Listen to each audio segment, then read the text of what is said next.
Hello all, we will wait just a few moments to get everyone in the room and settled. You may also hear a little bit of banging outside of my office. Unfortunately, we are putting in some cubicles, so I apologize for any noise that you may hear coming from outside my office door. Just take a few minutes to let everyone kind of get in the room.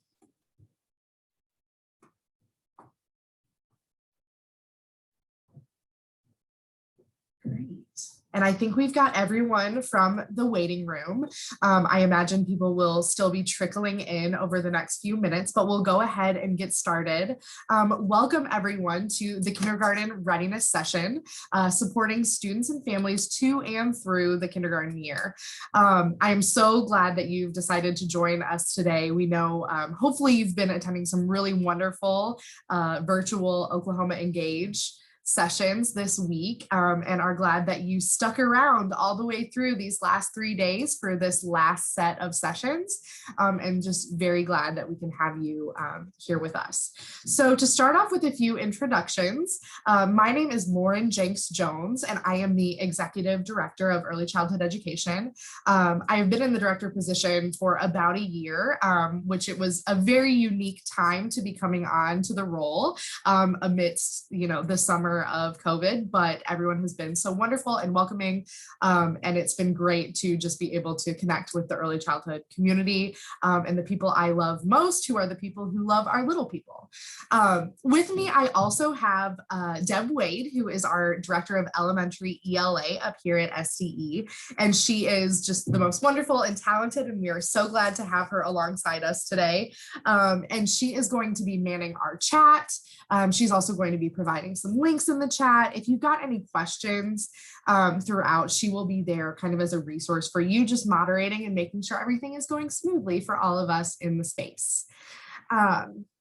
So now that you know a little bit about who we are, I would love it if you all could just throw in the chat your name and your position. So whether you are a pre-K teacher, a kindergarten teacher, an administrator, a special ed teacher, any position you may have, go ahead and put your name and your position. And I see someone has already also put their school as well, which is helpful, just so we can kind of get an oversight of who is in the space with us. So I'm seeing some kindergarten teachers and pre-K, it looks like. Instructional designers, which is great. Some directors, wonderful. Lots of kindergarten folks, some special education folks as well. Awesome. So as you all continue to populate that chat, it's also telling me that you all know how to use chat, which is great news. I think this year of being on Zoom has let us all have a little bit more familiarity with some of these platforms. But as you all are kind of putting that information into the chat, I'm going to share our session outcomes. So what are we actually hoping to achieve during this session today? The first thing is we are going to explore, what does it actually mean to be kindergarten ready? Like, what does that word actually mean? And what does it mean for us as practitioners that are dealing with children in those precious early childhood years? Then we're going to consider specifically thinking about what supports can be put in place prior to students starting kindergarten, just to help ensure that they are absolutely as ready as they can possibly be when they walk in the door on that first day of K. Then we're going to look at a tool that is in a brand new tool that we've developed up at OSDE that is going to be really vital as you're understanding where students are walking in the door upon kindergarten entry. It's a tool that we think will be helpful throughout the grade span and helping understand kind of developmental trajectories, and I'm really excited to share it with you. The last thing that we're going to do, but certainly not the least important, it's probably the most important part of this session, is thinking about how families play into this conversation around kindergarten readiness, and what we can do to actually partner with them and make sure that they have the support to support their students in being kindergarten ready. So there are a couple of norms that we're going to ask for during the session. It seems like everyone is already following them like pretty beautifully. Maybe that's because you have been in sessions all week already, or you're just used to being on this platform now. But the first thing is I'm going to ask that you keep your mic off unless you are sharing, just for that background noise. And I don't know if everyone was able to hear at the beginning, but we have some cubicles going in right outside my office door today. So you may hear some drills and hammers in the background. So I apologize for that noise. I also wanted to mention that you are more than welcome to turn your camera on. It isn't an expectation, but I will say, as the presenter, I do love to see some faces out there. It just kind of helps make those connections, but it is absolutely not an expectation for this session. It is helpful though. We are going to have some opportunities for you all to share out, and I would love it if you could turn your cameras on for those, just so people can kind of get a face as they hear a voice. The third thing that I'm going to ask is that you make this time work for you. So what I can see from the chat is that we've got just a really wide variety of folks from a number of different positions. And there will be certain parts of this session that you'll be like, ooh, this is exactly what I needed and wanted. And other parts where you're like, oh, that's kind of a little more geared towards someone else. And that's okay. Try to make it work for you and take what you can from any given part, knowing that we are trying to hit just a wide variety of people who are supporting our littlest learners. With that, we also want to make sure we're considering the collective good of the group.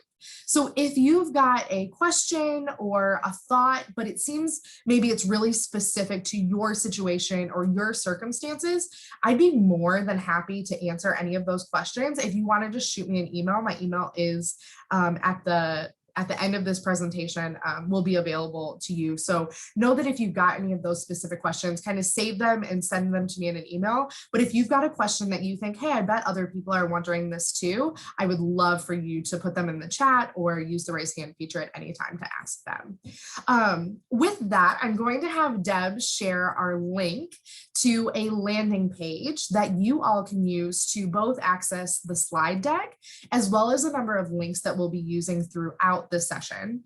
And I'll be referencing back to that quite a bit. And she's going to put it in the chat here in just a second so that you have access to that, but you won't need it right away. So to kick us off before we really get into the content of kindergarten readiness, I do want to practice a couple of Zoom features. Like I said, it seems like you all kind of have this down, but we may as well try it out and get our feet wet a little bit. So on that Zoom screen, if you find that little chat feature, if you're on a phone, it looks a little bit different, but your Zoom screen may look something like this. And you can find that little chat button, and that opens this chat window. So once you've got that chat window, you can type in your message down at the bottom. And my question to get us started, just getting used to that feature, is what is your favorite finger play or song that you use in your classroom with littles? And maybe if you are not currently in a classroom or don't directly teach the smallest people, you can think about songs that you have used with family or friends that you love and just think are great little songs. My example is I always rely on 10 Little Horses. If you don't know that finger play, it's a really great one. That gets kids' attention right away, and it's really quick and easy. I see Who Stole the Cookie Jar, anything Jack Hartman. Yes, early childhood educators, we always love the Jack Hartman. 10 in the Bed is a great one. 5 Little Monkeys. Yes, we have to have those classics. 5 Little Monkeys. Greet Your Neighbor, Tootie Ta. I've actually seen Tootie Ta recently on a commercial on TV, which I was very excited to see that. Stephen Fry, Go Noodle, Jack Hartman and Go Noodle. So it seems like people are definitely leaning into all of the songs and utilizing them in their classroom, and that got you a chance to practice your chat feature. Awesome. The next thing that we're going to practice is our reactions. So at the bottom of the screen, it may be at the top of your screen. If you're on a phone, you may have to look for it a little bit harder, but this little button, it should look something like that. And when you open it, it should bring up a little box. It may not look exactly like this, but it'll probably look a little something like this. So when you have this open, it allows you to share some of your reactions. And we're going to be using the raise hand feature most frequently, but I also love these little claps and hearts hearts and the laughing face, just to provide me with some feedback kind of as we go through. So to practice this, we are going to do a quick question. What is your favorite time of the school year? Do you prefer the beginning of the year, or do you prefer the end of the year? So if you prefer the beginning of the year, I want you to click on that clap reaction. And if you prefer the end of the year, I want you to click on that thumb up reaction. I'm seeing clapping, beginning of the year. I see a thumb, a couple of thumbs. So some claps for the end, thumbs up. Great. So it seems like a pretty good mix. I was actually thinking it may have been, since you all just finished out the year and had the end of the year and maybe were a little relieved, it may have been that way, but it seems like you all like both, which is awesome. One thing that I wanted to note on the raise hand feature is that, it seems like we're having a little trouble finding that on the laptop. It may be up at the top. There's like a triple dot menu, like 3 little dots next to each other. You may check under there. If not, it's no big deal. As long as you've got access to the chat, I think that'll be the most important thing. And then wanted to say on the raise hand feature, when we use that, it is important to note that when you click the raise hand button, your hand remains raised until you click it again. And that's what actually lowers the hand. But those other reactions, they will show up and then they will disappear. So you don't have to click them multiple times, just so you all know that. All right. So let's go ahead and start digging into this idea of kindergarten ready. So to get us started, I wanted to think about some scenarios. So I was thinking about back when I was a kindergarten teacher, I taught in OKCPS at Coolidge Elementary. And, you know, every year at the beginning of the year, I would get the cumulative folder from the previous year. And there may be some documentation in there that I'd be able to review and kind of think to myself, is this student kindergarten ready or not?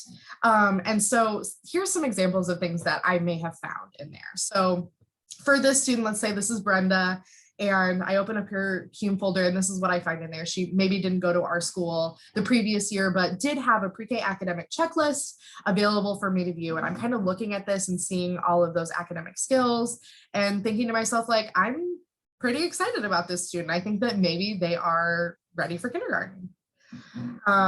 As I'm going through, I open up another folder for Timmy and I see a note from his pre-K teacher that says this: Timmy was a joy to have in class. He was very well behaved, always followed directions, and the other students looked at him as a leader. Again, I'm feeling really excited about this student and their potential to be kindergarten ready. This is good news as I'm kind of looking through this folder. In this last scenario, I'm getting ready to do my beginning of the year phone calls, and I call a grandmother of one of my students. And when we're talking about just her child and how they've done in the past, she tells me about how they learned all their letters when they were 3 and they've known their sounds and they're already reading chapter books as they're getting ready to walk into kindergarten. And again, I'm thinking, wow, that is a lot of information and maybe something that I can get kind of excited about. So all of that to say, those were 3 pieces of information that I got that told me, like, yeah, maybe this student is kindergarten ready. But there's always another side to the story. So when I think about the student Brenda, who I have this academic readiness checklist for, what I may not know about her is that she has a really hard time separating from her trusted adult. So when she gets dropped off at school, there's a lot of crying and a lot of kicking and screaming, and she just has a really hard time unless someone that she knows and trusts is right next to her, cheering her on doing her work, right? So as much as I may have thought that she was kindergarten ready, that may not necessarily be the case. In this situation, Timmy, that we know was a joy, he was a leader in his classroom, and those are wonderful skills.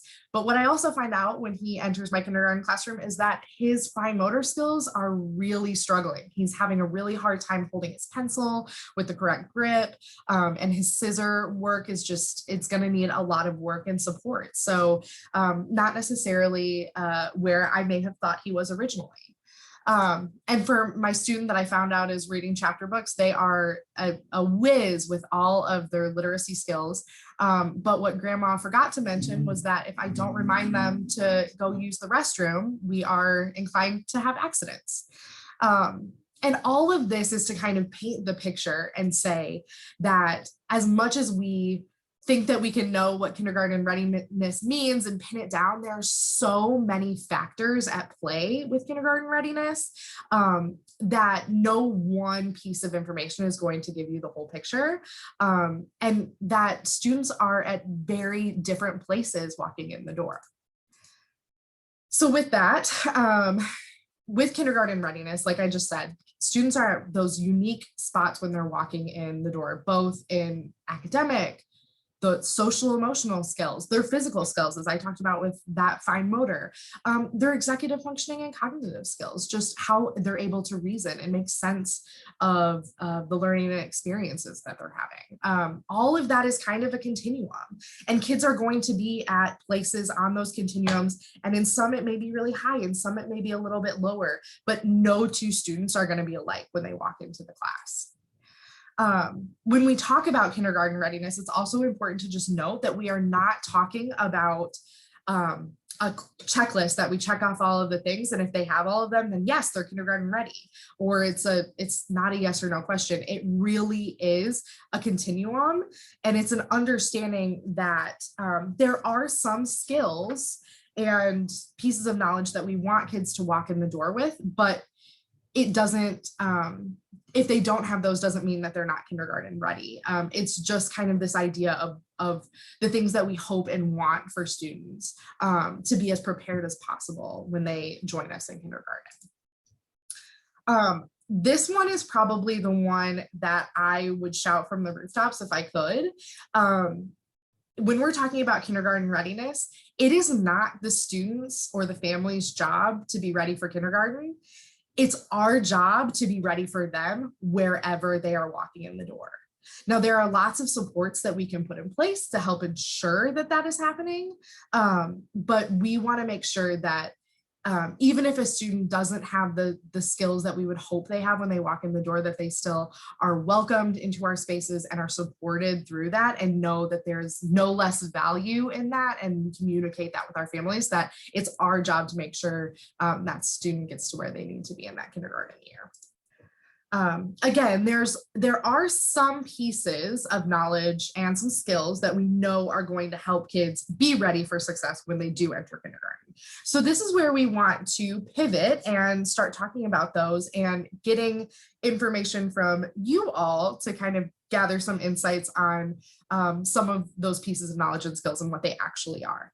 I'm going to have Deb share that landing page again, just so you have access to it, because there are some links that you will need within that. And what we're going to do is we're going to get into this Jamboard. If you have not used Jamboard Jamboard before, I'm sorry, no worries. It's pretty easy to use, and I'll kind of walk you through it. If you're using a cell phone, it may be a little difficult to use Jamboard. And in that case, you are more than welcome to enter your responses into the chat, or save them for when we're going to do our share out in just a minute. But what I want us to do is when you're in this Jamboard, you can click this little Post-it note over here. And what that does is opens up a Post-it where you can actually type in and share your ideas on this. And then you can move your Post-it note around, so they're all kind of spread out on the Jamboard. We have 4 different pages that you can navigate to up here at the top on those Jamboards. So we're going to look at academic skills, physical skills, social and emotional skills, and then also approaches to learning. So those approaches to learning are more of the things of like able to maintain focus and those kind of skills. So the things that'll make them successful in their kindergarten classroom that aren't necessarily in those other buckets. So what I would like you to do is get into these Jamboards and spend just a few minutes ideating on, if you are a pre-K teacher or support pre-K students, what do you hope to send them to kindergarten with in these domains?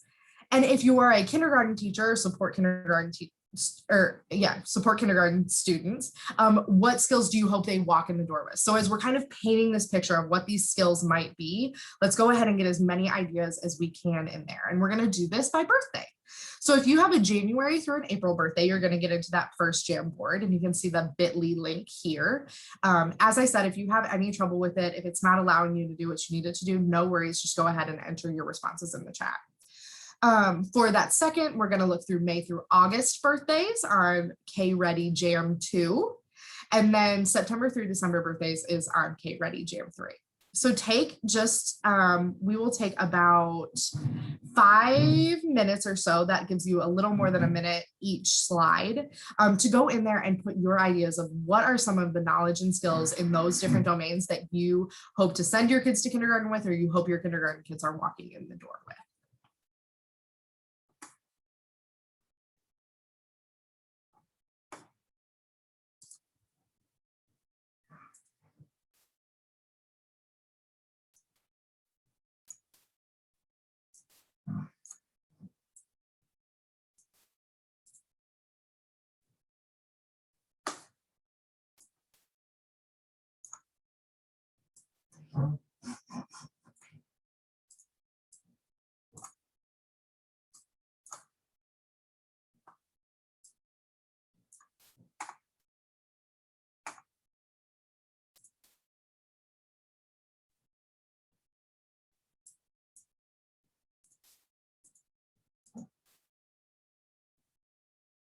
Great, and I am already seeing some folks getting in there and putting those notes on there. That's awesome.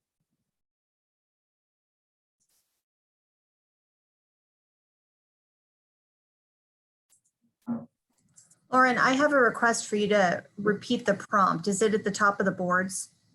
It isn't. It is just those domains at the top of the board. What we are putting in there is what within those domains, just naming some of those skills that you would hope to send kids to kindergarten with, or you hope that they'd walk in the door to kindergarten with. So when we talk about kindergarten readiness, what are some of those essential skills in these areas that you would hope that they have? So I'm in that first one already, and people are getting some great ideas in here. So some things like numbers to 20, concepts of print, name recognition, in the physical, holding a pencil, cutting with scissors, sitting and listening, those kind of things.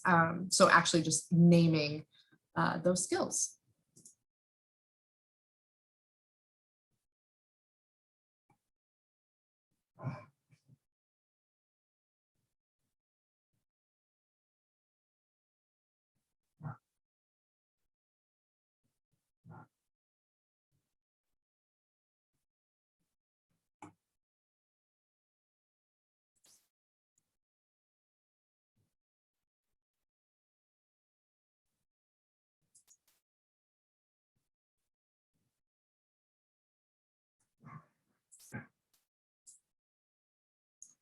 And as you go through, if you finish up, you can go back to that first slide and kind of look through what other folks have said, just to kind of give yourself more of an idea.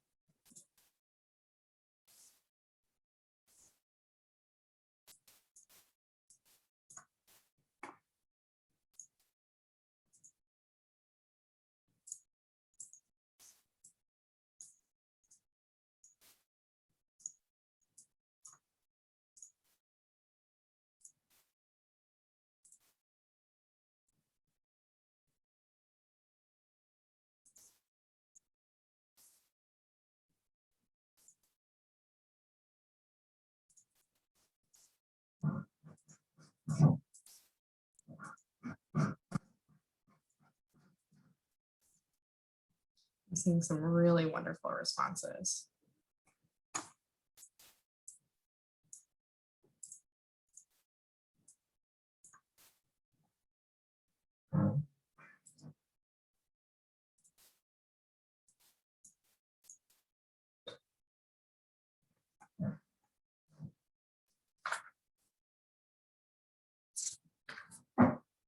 Take about 1 more minute to go in and jot your last thoughts and read over some of the other things that your colleagues have added in there as well.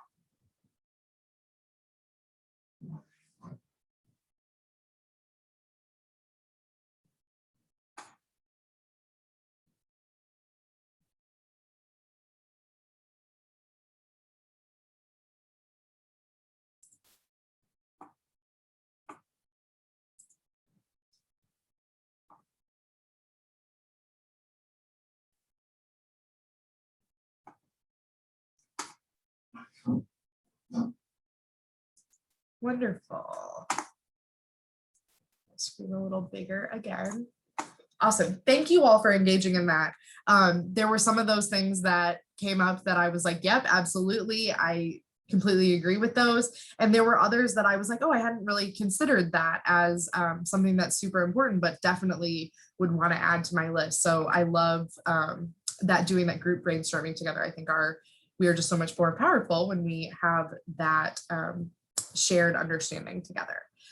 Now that you've had a chance to go in and kind of share your thoughts individually and reflect on this, I do want a few folks to share out during this next phase. And I know it can be hard in these sessions like this to be willing to make yourself vulnerable and turn your mic on and perhaps turn your camera on if you're able and share with us, but it really does mean so much to the group. And so I appreciate you doing that. Another thing that I will say is one strategy that I've seen work really well in a classroom is often when you ask for a volunteer and to ask a question and the student raises her hand, the rest of the students kind of go, oh, this is going to make it go longer. So one of the things you can do is say, I'll move on once we have one or two or however many questions you want them to ask. So then the person who steps up to the plate is a little bit more of the hero. So that's a strategy you can use in your classroom, especially if you've got some students who are a little more hesitant to share out.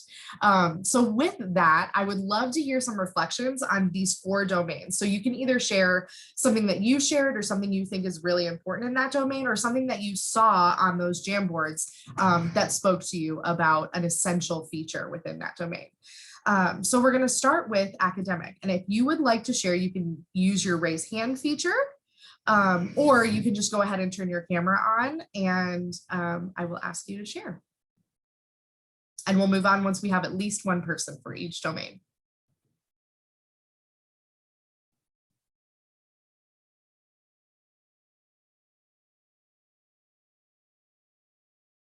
Luckily with Zoom meetings, I have gotten very good at wait time.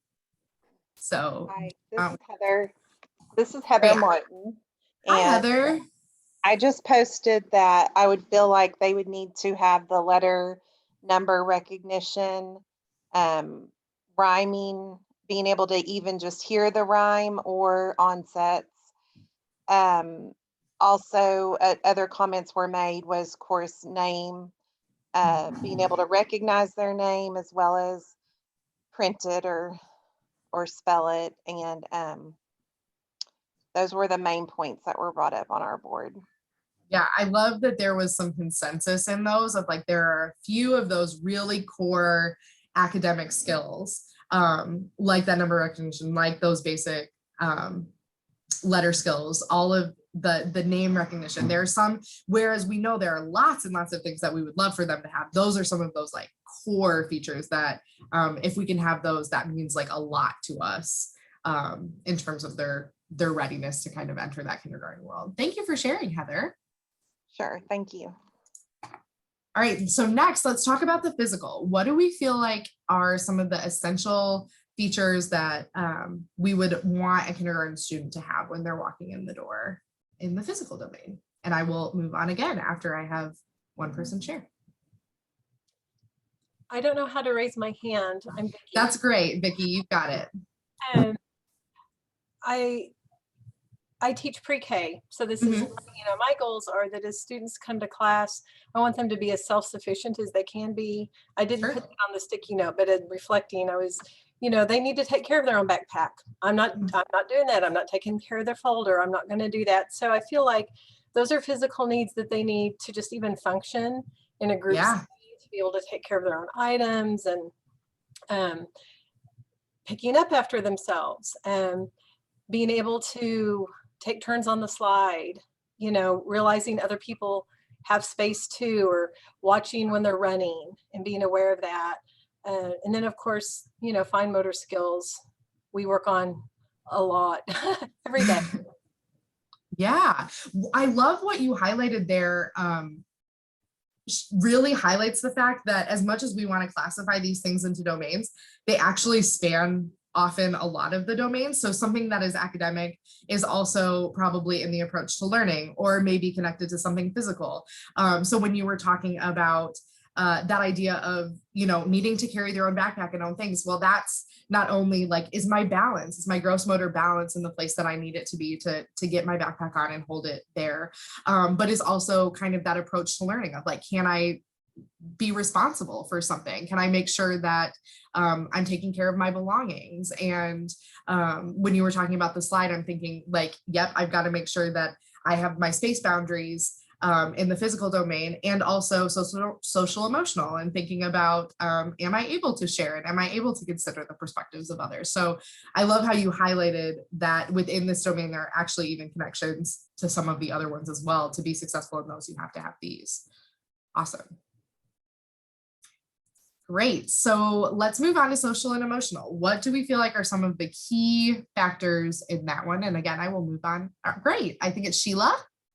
Yes, I teach pre-K, and I like for them to be able to go into kindergarten with hoping that they can begin to understand their friends' feelings, and it's not all about me anymore. And then also that they can separate from their parents without crying, kicking, screaming, so forth, that they have confidence in themselves, and that they're learning to express themselves more openly. Yes, all of those things I would say as a former kindergarten teacher are essential. And I love that idea of the egocentricity of that is actually, a developmental phase that kids are in, and helping them really understand the people around them is just such a critical feature. And I know, using literature, especially to kind of teach that and promote that, and as well as in their center spaces and, all throughout the day. I love that you highlighted all of those. Thank you so much, Sheila.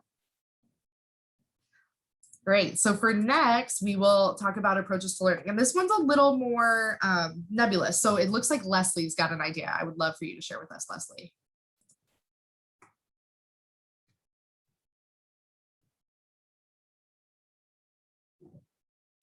There we go. There you go. You got it. My buttons. Well, obviously we want them to be able to, come to the carpet and like participate in group activities and stuff. But the group that I was with, somebody put no fear of failure. And I thought that was a really good point, because, we always want them to, we always say, oh, mistakes are how we learn, but it's scary to make mistakes. So I really liked, coming in with that bravery of it's okay to do something wrong, because that's how we're going to learn, and we're going to help each other through it. So. Yeah, I love that. And I also love that you highlighted one of your colleagues. So thanks for pointing that out to us with the fear of failure. I think that, that bravery is a big piece. And if a kid could come in doing that, then I know that I can give them a lot during that kindergarten year. So thank you so much, Leslie, for sharing that. So now that we've kind of talked about, what are some of these things that we actually do want them to have? The question can be, what supports can we put in place prior to them coming to kindergarten to help make sure that those things happen? And a lot of these for our wonderful pre-K and early childhood educators across the state, these are things that you already know and are already doing.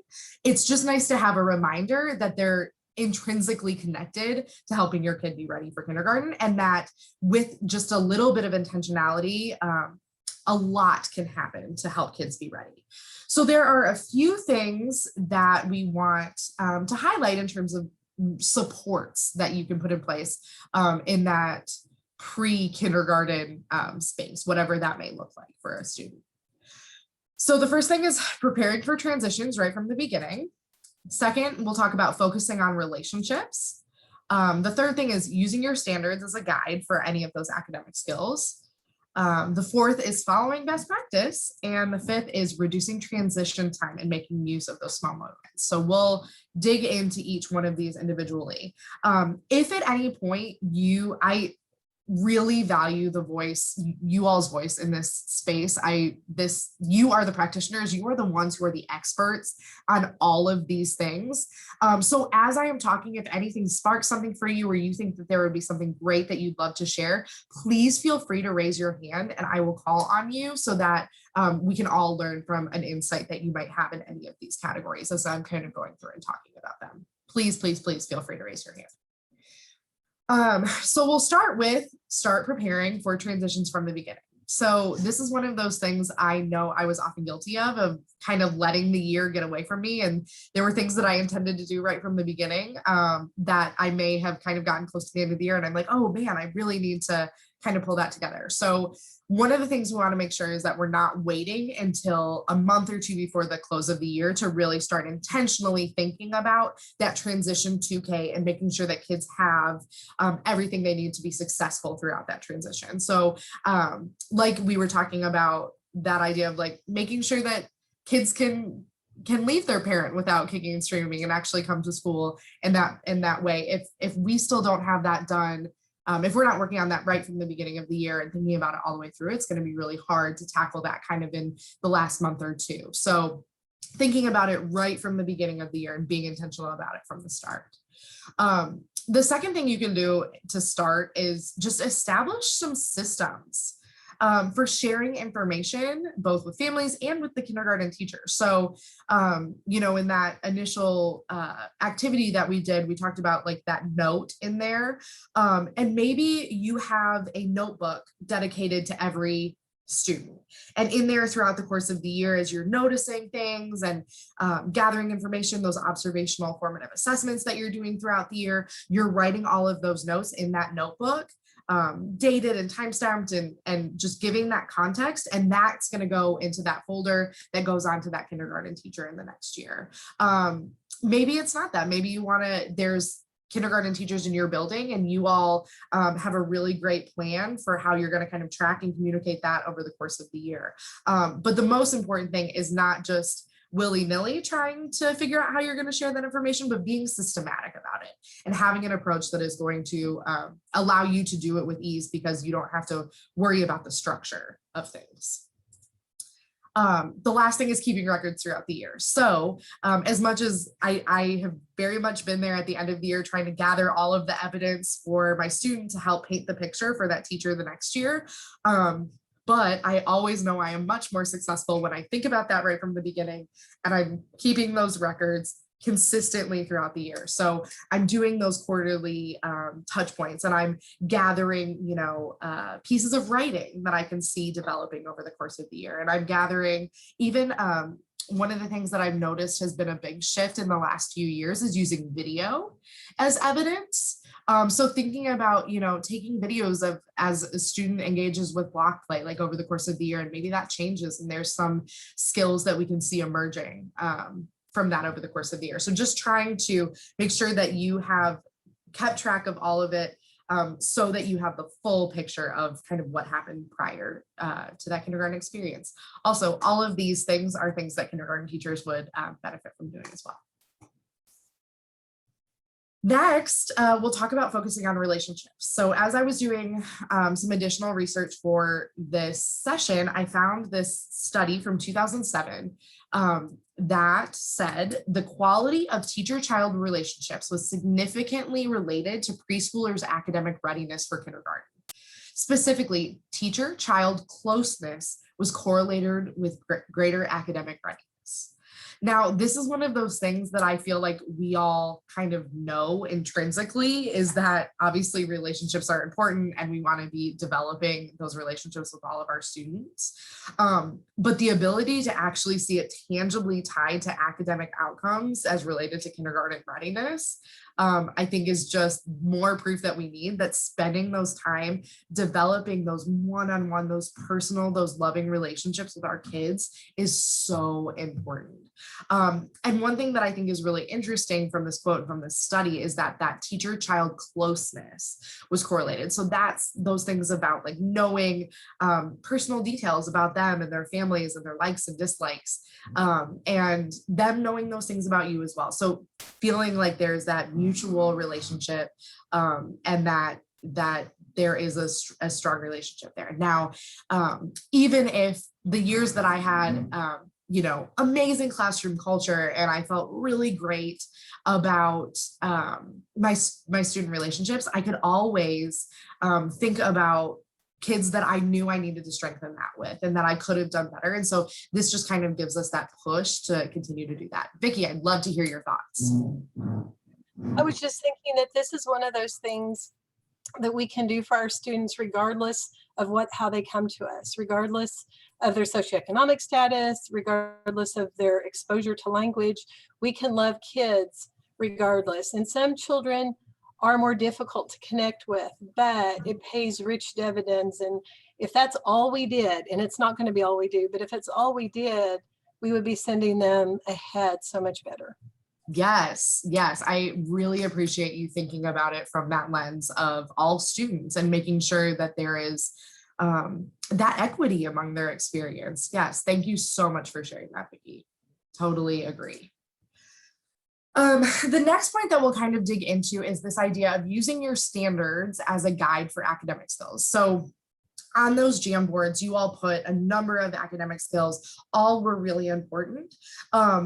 And there is actually a tool that you can use as you're considering, well, which academic skills do I want to focus on? How do I focus on those? Which pieces are most important? And that is your Oklahoma academic standards. So on your the landing page that I provided, you do have a link to all of the standards documents. One I want to point you to in particular is our brand new ELA standards. They were just approved by the legislature last month and are just really wonderful. If you have not had the chance to see those yet, there are some really wonderful shifts in the early childhood years that it's just important to go ahead and take a look at those. But really the thing that I wanted to get across here is that you don't have to go into this blind. You don't have to, I know that Pinterest and Teachers Pay Teachers are great resources for a lot of things, but you don't have to rely on their academic checklists or their things to kind of tell you like what is the academic content that you want to cover in pre-K or kindergarten, because you have it all here in your Oklahoma academic standards. So using that as kind of a basis of those skills that, because they build, there is a trajectory. We know that they build over time. If you're focusing on the ones specifically for your grade level, you're doing your kids a great service. So using those as that jumping off point is so important.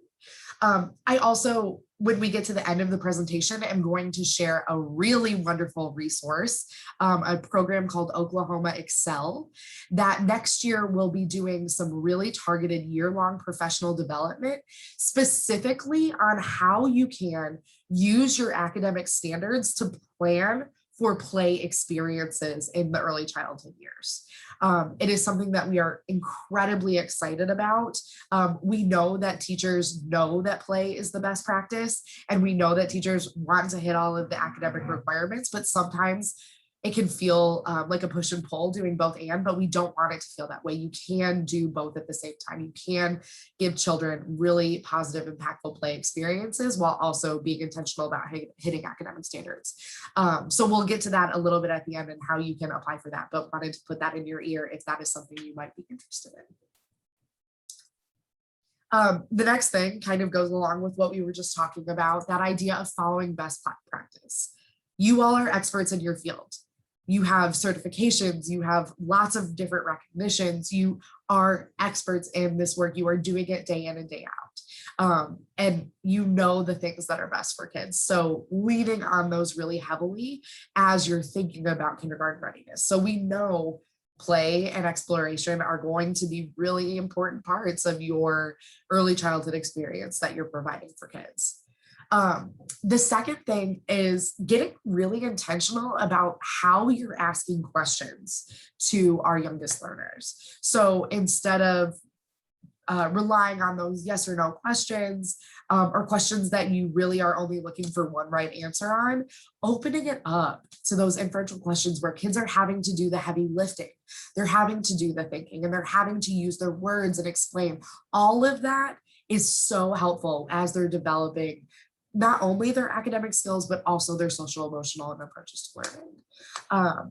There is in your landing page, there is a link to a document that has outlined a number of different centers experiences and some of the questions that you can ask students while they're engaging in that center. So some of those open-ended questions.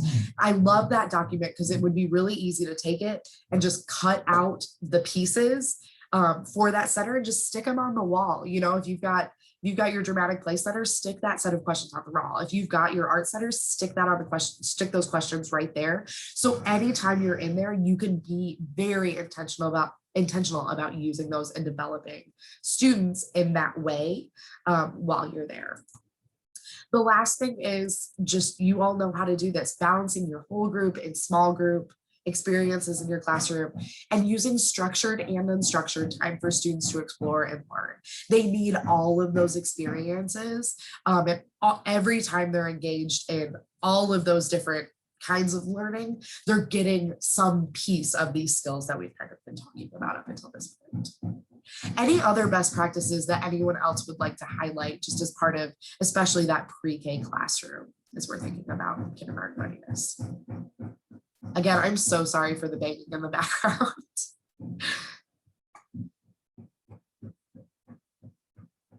All right, with that, I will move on. The last one that I just wanted to highlight, I also apologize, it sounds like my voice is going out a little bit. The last one that I wanted to highlight was just the idea of reducing transition time. This is kind of a soapbox that I will always get up on just because I think it's so important and sometimes overlooked as a strategy we can utilize. There was a 2019 study that found almost a third of the day in pre-K was spent in transitions. Now, that in and of itself is not a bad thing. I can't remember exactly who it was earlier, noted that it was like children have to learn those skills, right? How to take care of their materials, how to put things away, how to make those transitions effectively. And learning those may take a little bit more time when you're doing it for the first time and establishing that. But if you cut 15 minutes a day from transitions, you get 45 hours of instruction back in a year. And there's a lot of things that I can do with 45 hours of instruction back. So it's not necessarily about just cutting the time, but it's about making that time intentional, as effective as possible. So making sure that there isn't wasted time, or if you are in those spaces where you're doing transitions, you are asking kind of those open-ended questions, or you're thinking about you're having those discussions that are building those relationships with students during that time. And you're being intentional about targeting a student that you may not have a stronger relationship with. You're really working on helping kids be as effective and productive during those transitions as possible, so that you're getting the most bang for your buck out of your day. Because that can mean a lot, like 45 hours in the span of a year, like can mean a lot in terms of kids actually being ready with those skills that they need across the year. Does anyone have any tips for us on reducing transition time in an early childhood classroom? I would love to hear them.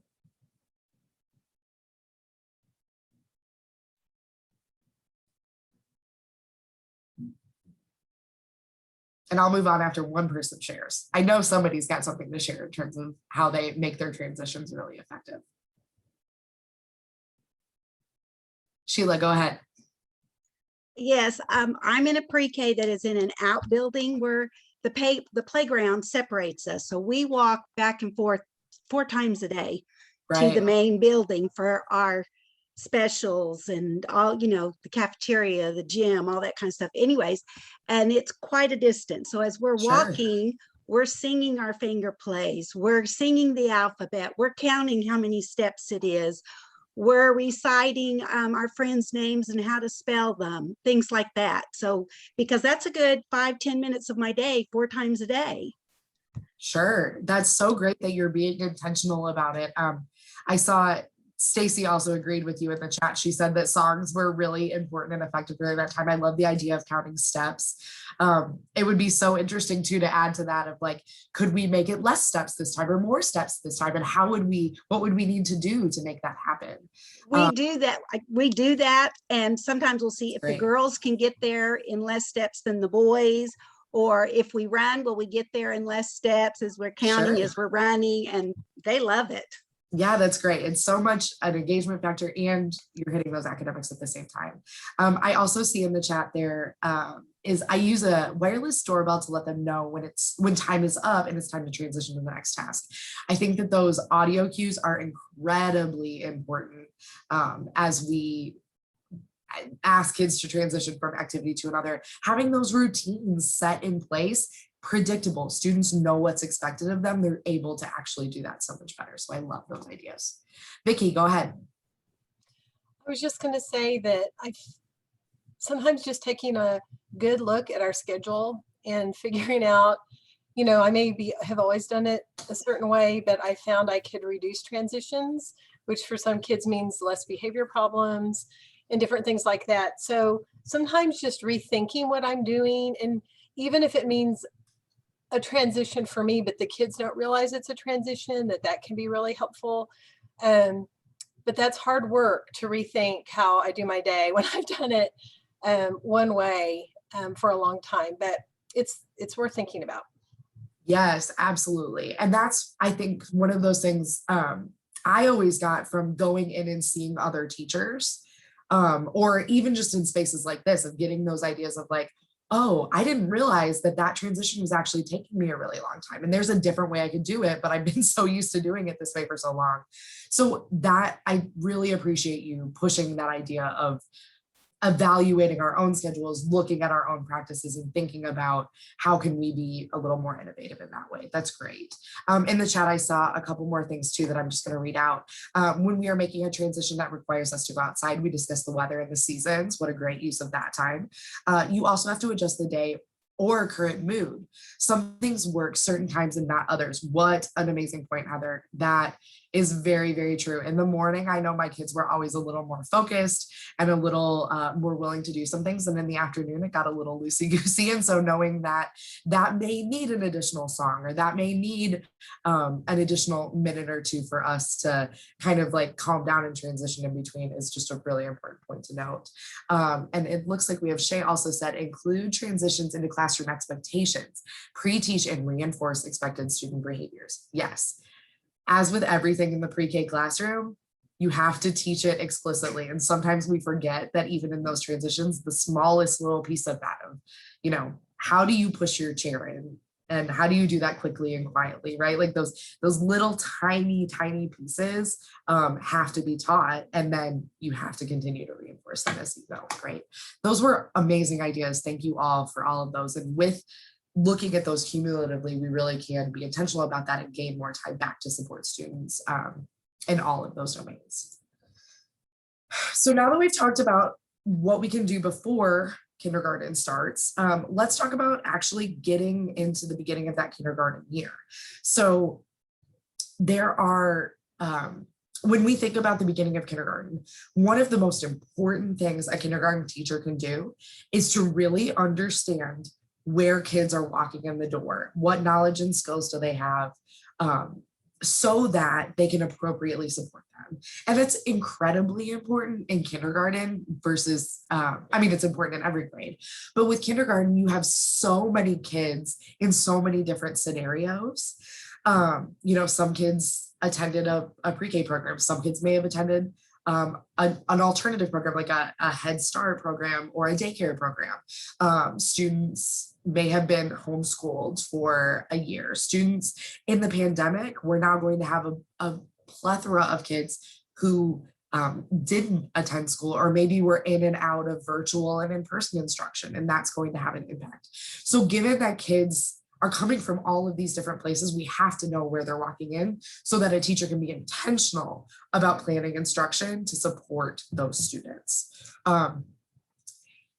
With kindergarten, it's really important to have information from the pre-K teacher, right? To connect with them, to have those systems in place to be able to share that information or reach out to them for that kind of information. You also want to be getting that information from families as well. But we know that those two sources of information are not going to give you everything you need. Some students may have had a skill at the end of pre-K, but due to summer slide, may not have it as strongly as they enter their kindergarten year. So having that information is important, but also knowing that you're probably going to have to do some assessment yourself to understand where kids are walking in the door. So that's where our new initiative, the Oklahoma Early Learning Inventory, comes into play. So this is a observational rubric that can be used in the beginning of kindergarten, all throughout kindergarten, also at the beginning of first grade. We are saying it could be used as a tool, that it can't be used throughout all of first grade, but at the beginning of first grade. And it could also be potentially used at the end of pre-K as well. These are optional rubrics with 26 different indicators on all of these skills that we've talked about today. So tons of the things that you all talked about. Is it every single little thing that we would want to know about a kid? No. But does it give us a pretty good holistic picture of where they're walking in the door? Yes. So these 26 indicators across 6 different domains. The domains are physical development, health, and well-being. That's where you're going to see some of those gross and fine motor skills. Literacy, so that's where we're going to see that letter, name recognition, rhyming, all of that kind of stuff. Mathematics, where we talked about earlier, the number recognition and other foundation skills. Scientific conceptual understanding, which aligns really beautifully with our science standards and talks a lot just about exploration, questions, and being inquisitive. And then self, family, and community. Put them on top of the house, do you? Sorry, give me just a second. Self, family, and community, which is some of those personal skills that students have in relating to each other and relating to adults. And then finally, those approaches to learning, where we're thinking about those skills like focus and attention that it's important for kids to have walking in the door with.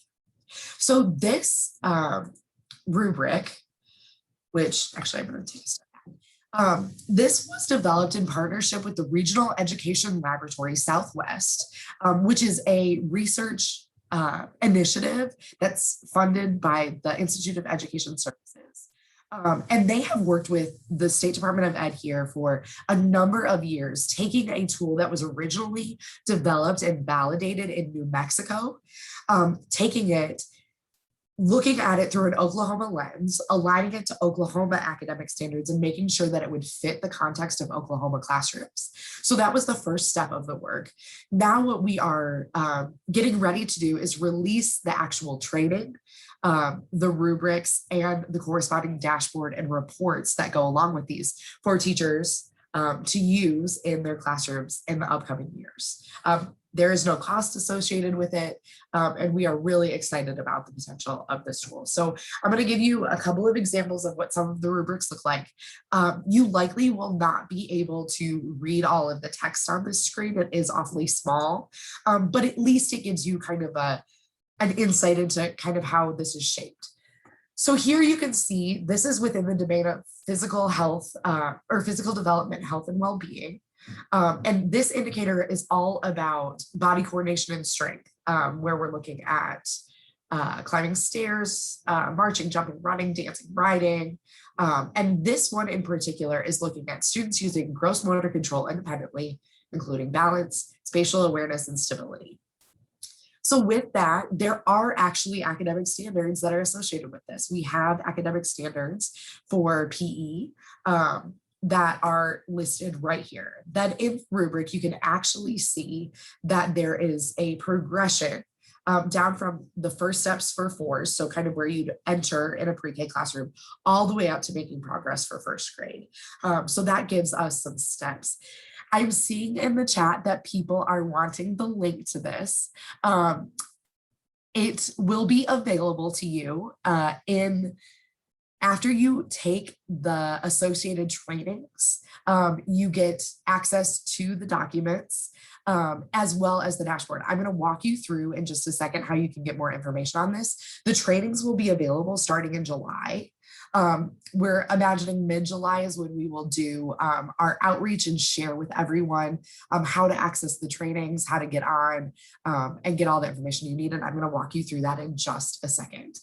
Right now, I would just want to give you some insights. This is kind of your actual sneak peek. So you are lucky to be in this session and get to see these because they are not widely available yet. This next one you can see is the same idea. It's in everyone you're going to see that domain, the indicator, and the outcome, as well as all of the academic standards that are tied to that. This one in particular is child engages in activities to promote acquisition of foundational reading, and that's through rhyming sounds. So we can see how students make that progression within rhyming sounds.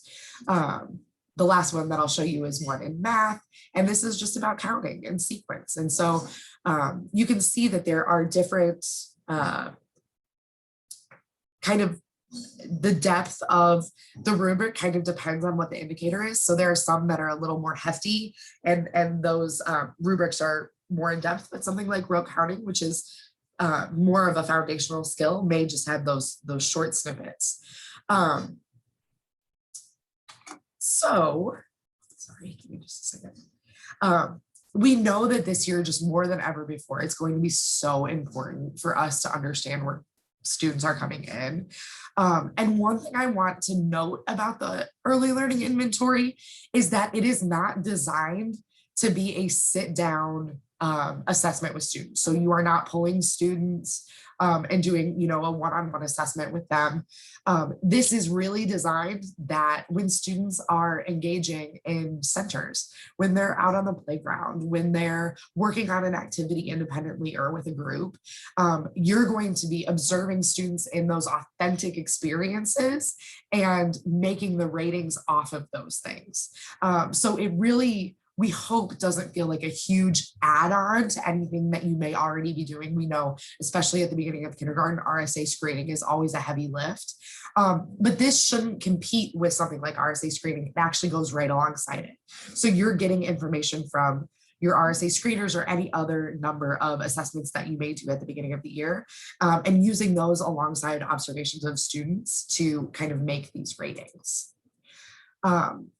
Having this information is so incredibly helpful and important as you consider how you're going to plan your instruction, how you're going to support students to get to where they need to go.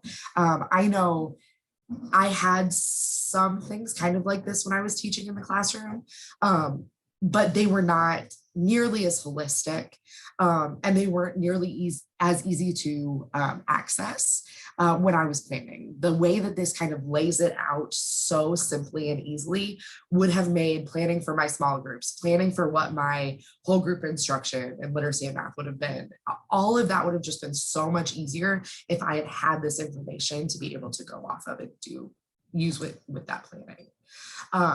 So like I said, there is a dashboard that once you go through the training, you'll have access to. It's in single sign-on. And it gives you both classroom and student level reports that are essential in planning, but also in communicating with families. I think that's one of the biggest pieces of this, is how we can bring families into the conversation and give them the critical information they need about their students. So let me show you, these are sample reports. These are not exactly what our reports will look like. These are examples that we're using to base our reports off of from New Mexico, but they will be very, very similar, not exactly. The coloring will be a little different and they'll be Oklahoma branded. But this one you can see is a classroom summary report that could be ran off of that dashboard once scores have been entered.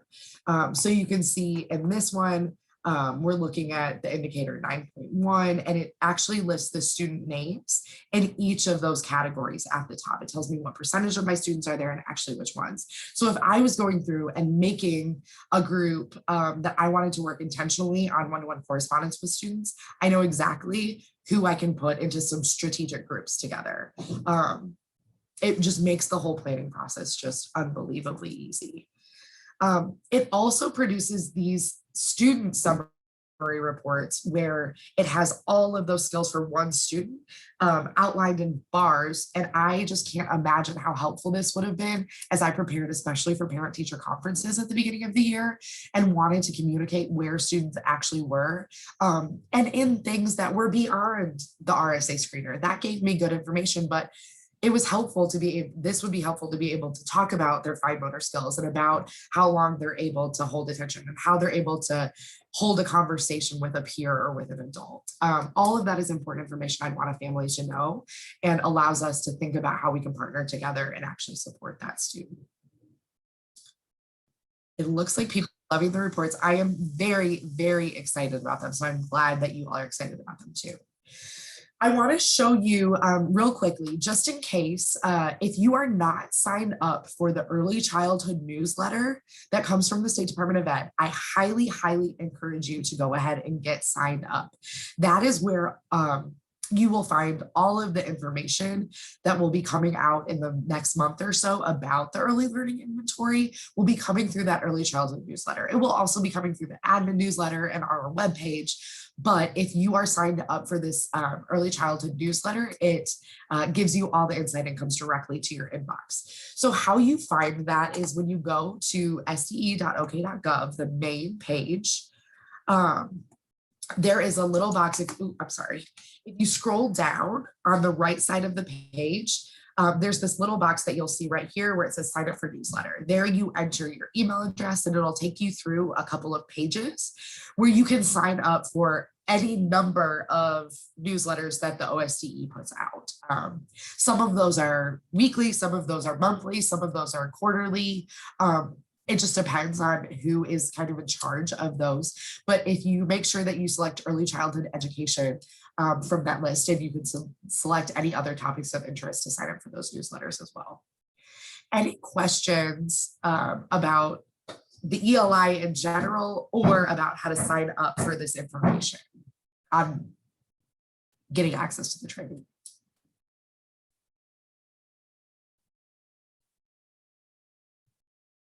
Great. Okay. Well, then we will keep moving on. I'm going to take a quick drink, hopefully get my voice back a little bit. So now I am going to rely on you all again to share some of your thoughts and ideas and opinions. At this point in the session, I really want to provide the space for you all to engage with each other and share your ideas with this awesome group of 60 or so teachers that we have in here. And what we're going to be talking about is one of the most critical pieces of this conversation, which is partnering with families. We know when we're talking about kindergarten readiness, when we're talking about making sure that students have everything that they need to be successful in kinder and beyond, if we're not including families in that conversation, we are doing both ourselves and our kids a huge disservice.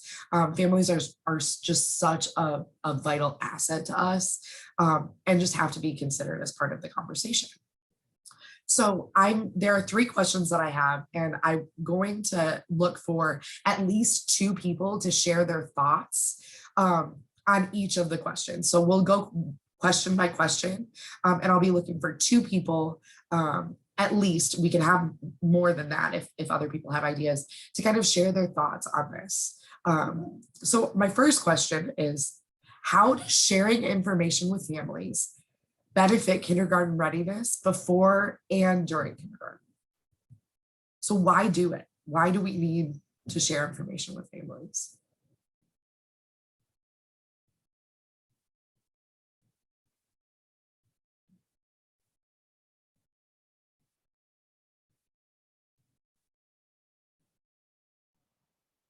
I'm going to say just so it's really important to have them as our partners. Parents want to be able to do what's best for their children and do best practices. So for sharing information with them and having them involved from the very beginning and throughout their kindergarten experience is going to make them more successful. Absolutely. I love that you highlighted that they want this information. They want to know what to do, which is always so true. What else? What are some of the benefits?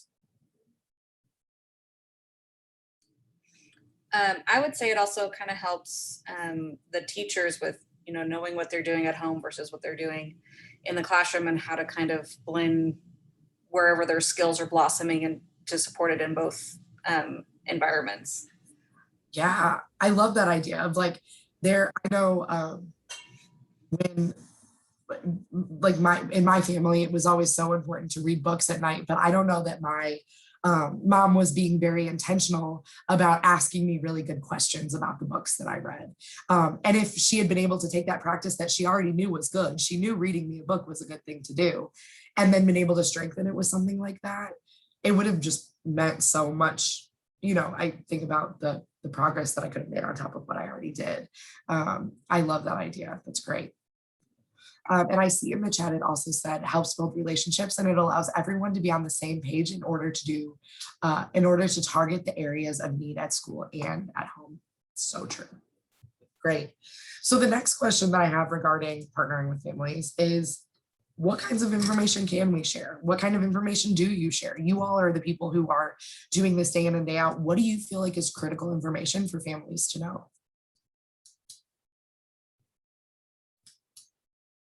Again, I'll wait. I'm going to do 2 people. Go ahead, Sheila. In my pre-K class, I have a closed Facebook page that I share with my families and extended families. And you'll find with pre-K kiddos, when they go home and mom and dad say, "What'd you do at school today?" They say, "Nothing, I played." This gives the parents questions to ask, like, "Tell me about that story about the 3 little pigs. I saw you were painting. What were you making? Or what were you doing over in the blocks?" Because I post pictures on there of things throughout the day. And then I also post questions for parents to ask their children about the day. So this just gives the parents an inside look into the classroom as to what's happened that day and things to ask their child to extend that learning. Yes, I love that. What a great idea of painting that picture for them so they can actually really understand what's going on. Great. Vicki, go ahead.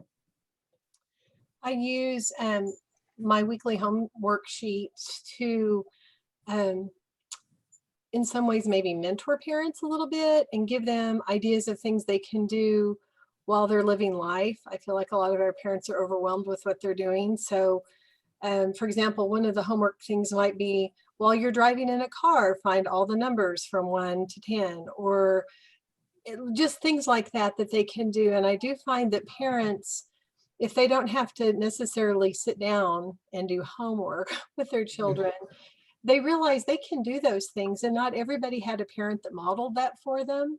So we can help model that for them and get them excited about just talking to their kids about academic things.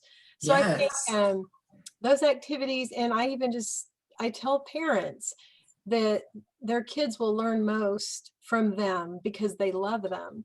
And I just feel like giving that affirmation to parents is really important, because sometimes they don't know. They think that their best job is to send them to school, and that's huge, that's huge, but nobody loves them like they do. So right.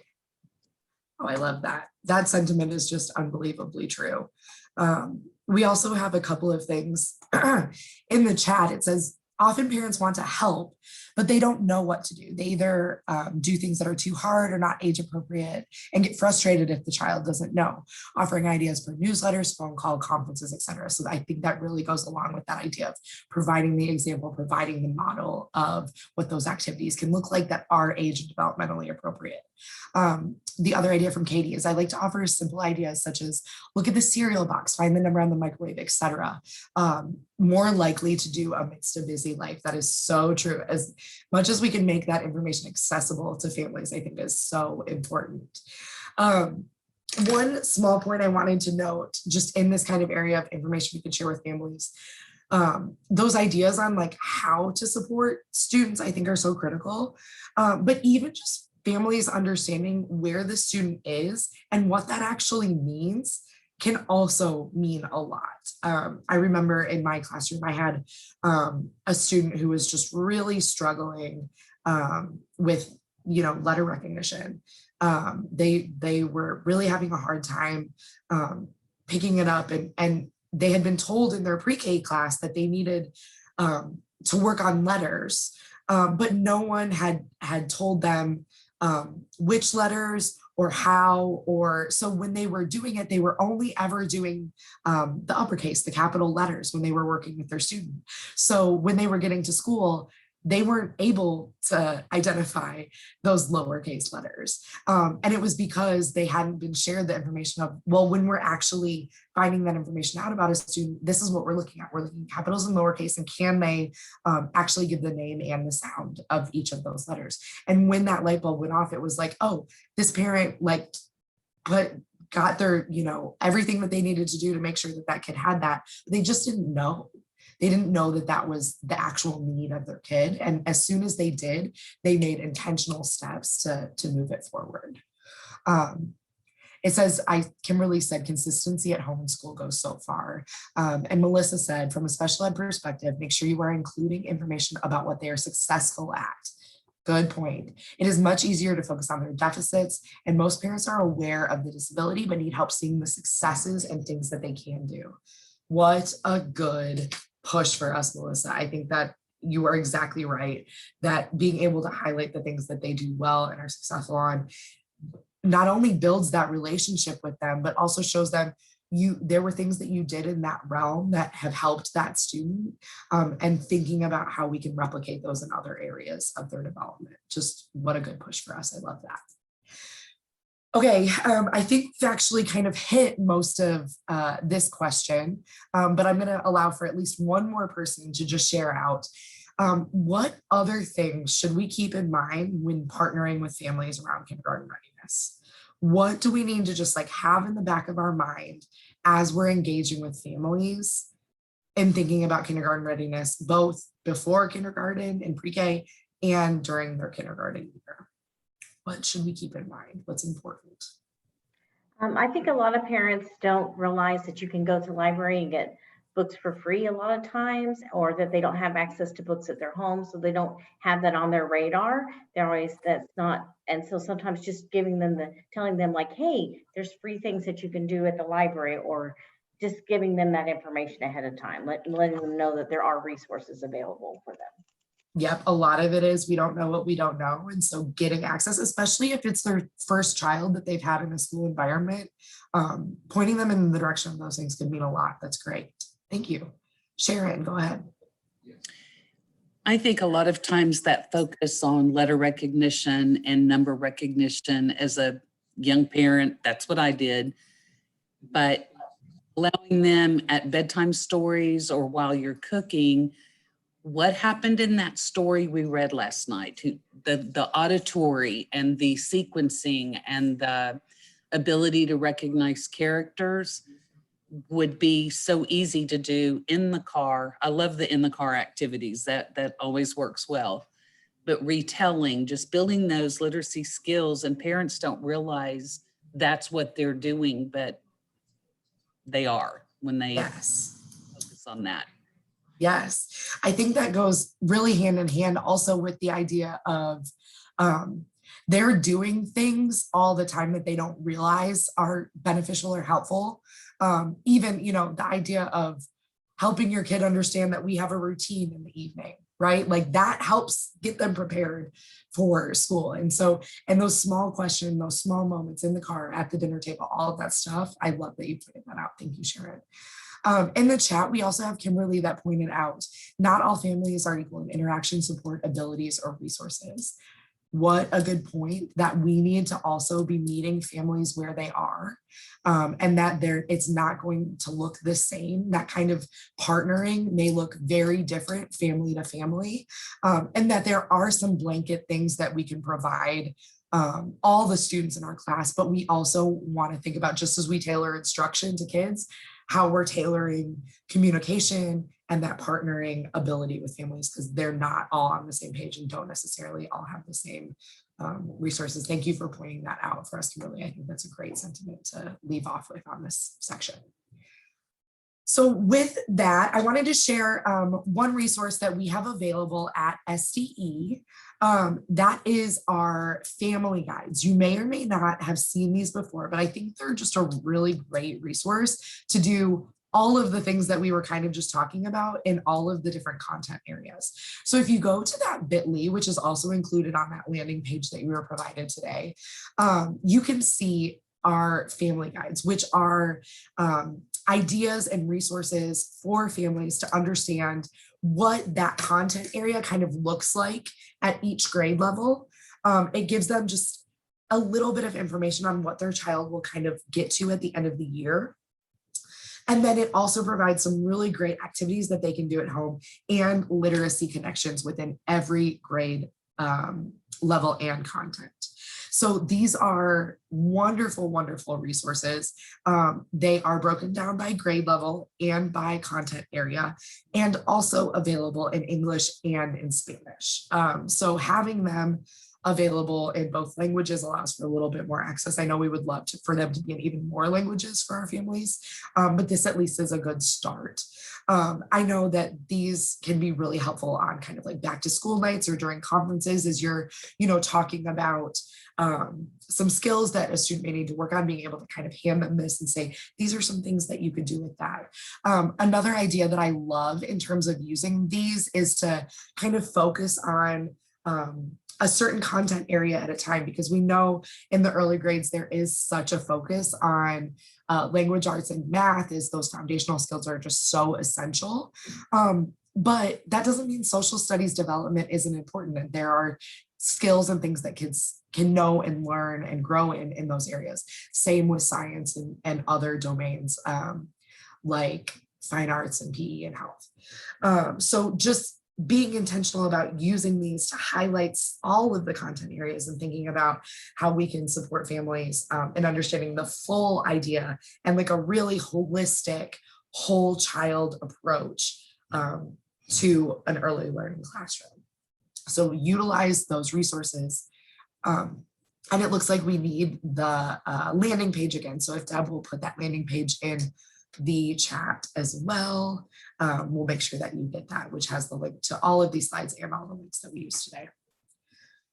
So with that, we're kind of closing out on the core content of our session, but there are some additional resources and things going on in the early childhood and larger OSDE landscape that we wanted to share with you. So first is Oklahoma Excel, which is what I referenced earlier in the session when I was talking about connecting those academic skills to play experiences for students. Excel is the avenue that which we're doing that this year. So Excel is a opportunity to be part of a networked improvement community. And with that, you're getting professional development within the context of a team from your school or district, and getting professional learning and coaching support all throughout the year on that one small topic of academic experiences through play. We have a number of other areas that we focus on in Excel. There's an ELA team, a math team, and a science team, but this year is our first year launching an early childhood specific networked improvement community. We've hired a really, really wonderful specialist that is going to be supporting that work all year long. She's completely dedicated to that. And the power of these teams and that learning over the course of the year, what we've seen from the ELA math and science groups has just been phenomenal. And so we're really, really excited about being able to have one just completely dedicated to early childhood. The application deadline is approaching pretty quickly, July 2nd. So if that's something you're interested in, get with your administrators or your district leadership and see if that might be a possibility for you and a team of early childhood educators at your school or district, because it's just an incredible opportunity that I would hope some of you may be able to access. The other thing we wanted to highlight was just the Ready Together initiative. So this is the work that is ongoing to support students and teachers and communities through the pandemic, but also beyond. So this is our Ready Together website. You can see that link down there at the bottom, has a number of documents that kind of highlight the work that is being done in this realm. It also includes guidance documents on a number of categories. There's documents that support student learning and success, student health and well-being. So especially as we consider mental health as students are coming back in full force next fall, thinking about equity and how that plays out in the classroom, time, engaging families and communities, which I know is a big thing that we talked about today, and also supporting teachers and leaders within districts. So there's really wonderful documents and resources in there for you to utilize as you're thinking about planning for this 21-22 school year, which we know is going to be, I mean, I know everyone has said this repeatedly, it's just unprecedented, but it truly is. And so having as much support as you can is helpful. And we will be continuing to add documents to that and highlight them in the early childhood newsletter and many other newsletters as those come out and are applicable. So with that, we are at our closing. I want to say thank you so much for sticking with me on what I know is a long afternoon on a Wednesday, you know, right in the heart of the summer. Deb has put in the chat a link to the professional development certificate for today. So if you are hoping to get a copy of that, you can find that in the chat. I'll also add it to that landing page just to ensure that you have access to it. And I really appreciate all of the sentiments and thoughts that were shared and about your dedication and willingness to support students wherever they're walking into our school buildings. I really just appreciate and have such a deep love and respect for all of the hard work that you all do day in and day out. And I'm just so appreciative. I'll stick around for the last 5 minutes just in case there's any additional questions. But thank you all, and I appreciate the time.